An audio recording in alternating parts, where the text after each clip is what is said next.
గౌరవ మన్మోహన్ సింగ్ గారికి హైదరాబాద్లో ఒక మంచి మెమోరియల్ విగ్రహం ఏర్పాటు చేయడం కూడా చాలా సముచితంగా ఉందని చెప్పి నేను కూడా భావిస్తున్నాను.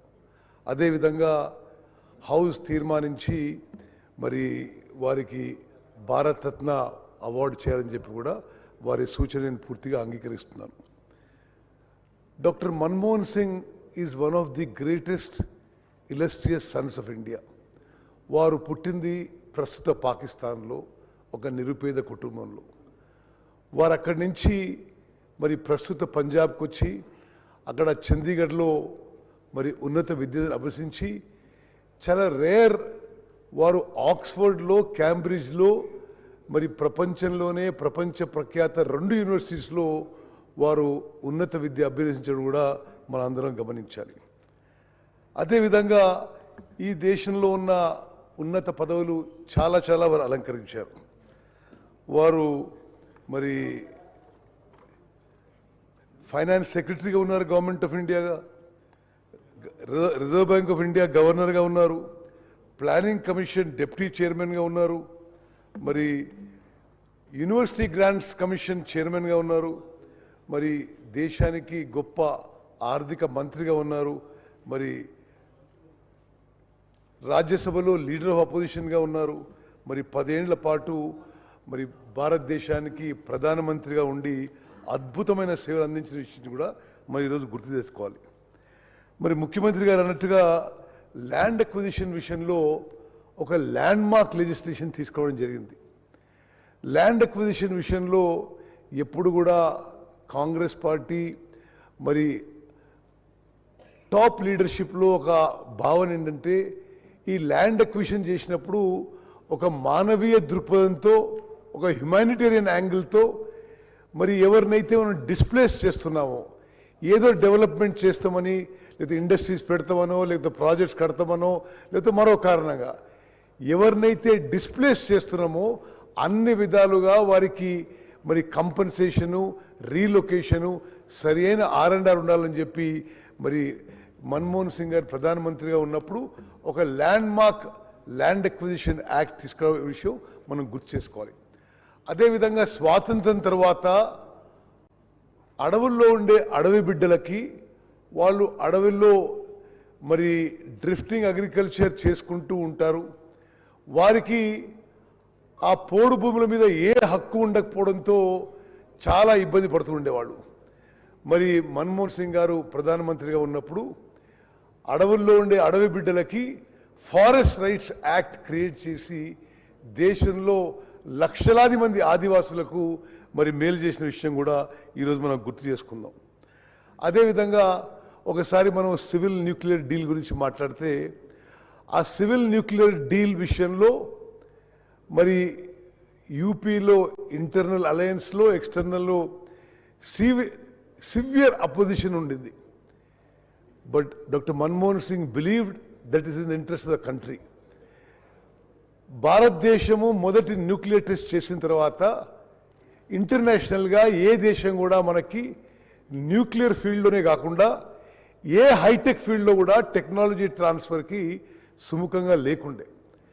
అయితే యుఎస్తోని చర్చలు జరిపి ఈ సివిల్ న్యూక్లియర్ డీల్ మనం అగ్రిమెంట్ అయితే మరి న్యూక్లియర్ ఫీల్డ్లో కానీ ఇతర హై టెక్నాలజీలో కానీ మరి కోఆపరేట్ చేయవచ్చని చెప్పి అమెరికా నుంచి సంకేతాలు వస్తే ఆ రోజు కేంద్ర ప్రభుత్వం పడిపోయే పరిస్థితుందా మరి డాక్టర్ మన్మోహన్ సింగ్ గారు దేశానికి ఏది మంచి అయితే చేయాలనే ఉద్దేశంతో సివిల్ న్యూక్లియర్ డీల్ ఏ విధంగా పుష్ చేసి మరి పార్లమెంట్లో పాస్ చేసిందో మనం అందరం గుర్తుపెట్టుకుందాం.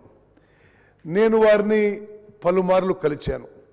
మరి తెలంగాణ ఎడ్యుకేషన్ అప్పుడు కొంత కన్సల్టేషన్ ప్రాసెస్లో మరి వారు మాట్లాడిన కొంతమంది తెలంగాణ కాంగ్రెస్ నాయకుల్లో నేను కూడా ఒకరిని. వారు ఎప్పుడు soft spoken, very humble, very simple person. మరి తర్వాత తెలంగాణ ఏర్పడ్డది. సరే, మేము ఎలక్షన్లు ఓడిపోయినాం. మరి ఏఐసిసి ఆదేశాల మేరకు పివి నరసింహారావు గారి బర్త్ సెంటనరీ సెలబ్రేషన్ చేయమని చెప్పారు. అప్పుడు తెలంగాణలో నేను, శ్రీధర్ బాబు గారు, గీతారెడ్డి గారు మరి ఒక సంవత్సరం పాటు పివి నరసింహారావు గారి సంవత్సరం పాటు బర్త్ సెంటరీ సెలబ్రేషన్ చేయడం జరిగింది. మరి ఆ సెలబ్రేషన్స్కి నేను వారిని పోయి ఢిల్లీలో కలిసి మరి మీరు రావాలి, మీరు ఇనాగరల్ అడ్రస్ మీరు ఇవ్వాలని చెప్పి రిక్వెస్ట్ చేస్తే వారు ఇమీడియట్గా యాక్సెప్ట్ చేశారు. యాక్సెప్ట్ చేసి ఒకటే విషయం ఏంటంటే, ఇప్పుడు నాకున్న హెల్త్ కారణాల వల్ల నేను ట్రావెల్ చేయలేను, నేను ఇక్కడి నుంచే మరి జూమ్ యాప్లో నా ప్రసంగం చేస్తా అని చెప్పి ఆ రోజు పివి నరసింహారావు గారిపై వారికి ఉన్న అపార గౌరవం, అభిమానం మొత్తం కూడా వారి ప్రసంగంలో చాటుకున్నారు. మరి అదేవిధంగా నేను ప్రస్తుత ముఖ్యమంత్రి, ఆనాటి ఎంపీ, అదేవిధంగా ఆనాటి ఎంపీ వెంకటరెడ్డి గారు, మేము పార్లమెంట్లో బయట ఒక దగ్గర కూర్చొని ఉంటే లోక్సభ అండ్ రాజ్యసభ ఎంపీసు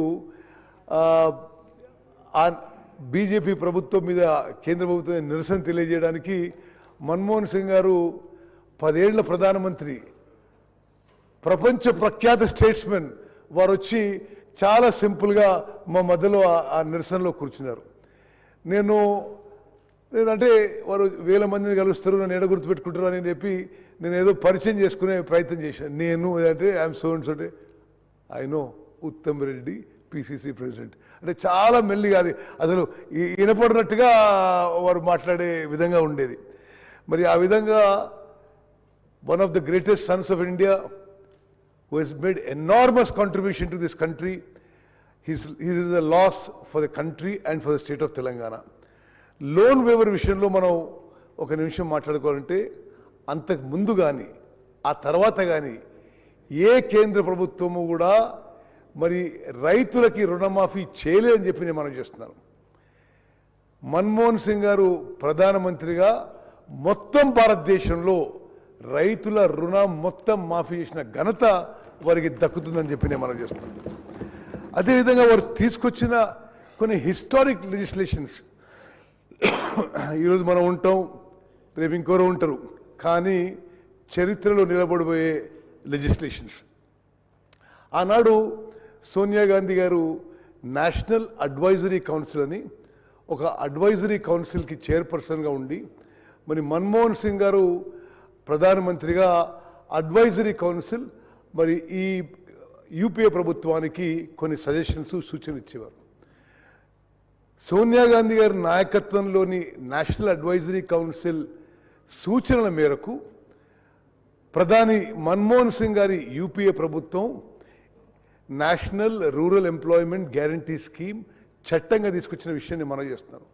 ఇది ఎంత గొప్ప విషయం అంటే, అంతకుముందు ఎప్పుడు కూడా భారతదేశ చరిత్రలో employment was never a right. Employment సరే దొరికింది, లేకపోతే లేదు. కానీ గ్రామీణ భారతదేశంలో ఈ రూరల్ డిస్ట్రెస్, ఫైనాన్షియల్ డిస్ట్రెస్ చాలా ఉందని, ఈ మైగ్రెంట్ లేబర్ ప్రాబ్లం చాలా తీవ్రంగా ఉందని గమనించి మనము రూరల్ ఇండియాకి ఏదో విధంగా మరి ఈ మైగ్రెంట్ లేబర్కి, ఈ పని దొరికిన లేబర్కి మరి ఉపాధి కల్పించాలి, కొంత రూరల్ ఎకానమీకి కొంత అమౌంట్ పంపించాలని ఒక మంచి ఉద్దేశంతో ఎన్ఆర్ఈజీ స్కీమ్ మొదలుపెట్టడం జరిగింది. ఆనాటి నుంచి ఈనాటి వరకు చాలామంది చాలా విమర్శలు చేశారు, కానీ even today the main stay of rural economy in India is the Mahatma Gandhi national rural employment guarantee scheme. అదేవిధంగా ప్రభుత్వంలో ఉండేవాళ్ళు ఎవరు కూడా వాళ్ళని ఇతరులను ప్రశ్నించడం ఎవరికి ఇష్టం ఉండడం లేదు, రాష్ట్ర ప్రభుత్వాలకు కానీ కేంద్ర ప్రభుత్వాలకు కానీ. మరి మనం చూస్తున్నాం, అంటే ముందు కూడా కేంద్ర ప్రభుత్వాలను చూస్తున్నాం, తర్వాత కూడా చూస్తున్నాం, రాష్ట్ర ప్రభుత్వాలను చూస్తున్నాం. ఎవరైతే ప్రభుత్వంలో ఉన్నారో వాళ్ళు జవాబుదారితనంగా ఉండాలి, ట్రాన్స్పరెంట్గా ఉండాలి, ఇన్ఫర్మేషన్ ఎవ్రీ సిటిజన్స్కి అవైలబుల్ ఉండాలి అని రైట్ టు ఇన్ఫర్మేషన్ ఒక హిస్టారిక్ లెజిస్లేషన్ తీసుకొచ్చారు. అంటే నువ్వు 10 రూపాయలు కడితే ఏ పౌరునికైనా తహసీల్దార్ నుంచి ప్రధానమంత్రి వరకు ప్రజా సొమ్ముతో ఏ యాక్టివిటీ చేసినా పూర్తి వివరాలు ఇవ్వాల్సిన బాధ్యత, రెస్పాన్సిబిలిటీ ప్రభుత్వం మీద ఈ హిస్టారిక్ లెజిస్లేషన్ పెట్టడం, ఇది మనం అందరం గమనించాలి. అదేవిధంగా మరి రైట్ టు ఎడ్యుకేషన్, మరి నేను ముందు చెప్పినట్టుగా మన్మోహన్ సింగ్ గారు చాలా పేదరికంలో పుట్టారు. వారి చిన్ననాటి ఎడ్యుకేషన్ కూడా చాలా కష్టంగా అయింది. అయితే ఒకనాడు వారు అన్న మాటలు నేను రిపీట్ చేస్తున్నాను. I read under the dim light of a kerosene lamp. I am what I am totally because of education. So I want the light of education should reach to all. ఇది మన్మోహన్ సింగ్ గారి మాటలు. ఈ మాటలు అని వారు right to education తీసుకొచ్చారు. అంటే 6 ఏళ్ల నుంచి 14 ఏళ్ల వరకు ప్రతి పిల్లవాడికి education is a fundamental right. భారతదేశంలో అంతకుముందు ఎక్కడ లేదు. దానికి అనుగుణంగా మరి కేంద్ర ప్రభుత్వాలు కానీ రాష్ట్ర ప్రభుత్వాలు కానీ ఎడ్యుకేషన్ ఇన్ఫ్రాస్ట్రక్చర్ క్రియేట్ చేసి మరి ఇన్ని కిలోమీటర్ల లోపల 6 ఏళ్ల నుంచి 14 ఏళ్ల లోపల ఉండే అందరి పిల్లలకి మరి ఎడ్యుకేషన్ ఈజీగా ఫ్రీగా అందుబాటు ఉండే విధంగా ఈ చారిత్రక చట్టం తీసుకొచ్చిన విషయం కూడా ఈరోజు మనం గుర్తు చేసుకుందాం. అదేవిధంగా ఫుడ్ సెక్యూరిటీ యాక్ట్. దేశంలో ఎవరు కూడా ఆకలి చావులు చావొద్దనే ఉద్దేశంతో మరి ఫుడ్ సెక్యూరిటీ యాక్ట్ అని ఒక చారిత్రాత్మక ఒక హిస్టారిక్ లెజిస్లేషన్ మన్మోహన్ సింగ్ గారి ప్రభుత్వం తీసుకొచ్చింది. దాని కిందనే ఇప్పటి ప్రభుత్వాలు కూడా మరి తెలంగాణలో కూడా ప్రతి పౌరునికి 6 కిలోల బియ్యం ఉచితంగా ఇవ్వబడుతుందని చెప్పి నేను మనవి చేస్తున్నాను. చివరిగా స్పీకర్ గారు, it is a historic day for the Assembly of Telangana. The person who played a key role, instrumental role in the creation of Telangana, we are all paying tribute to him. నిస్సందేహంగా సోనియా గాంధీ గారు మరి UPA చైర్పర్సన్గా ఉండి, మన్మోహన్ సింగ్ గారు ఆనాటి ప్రభుత్వానికి కోalition గవర్నమెంట్కి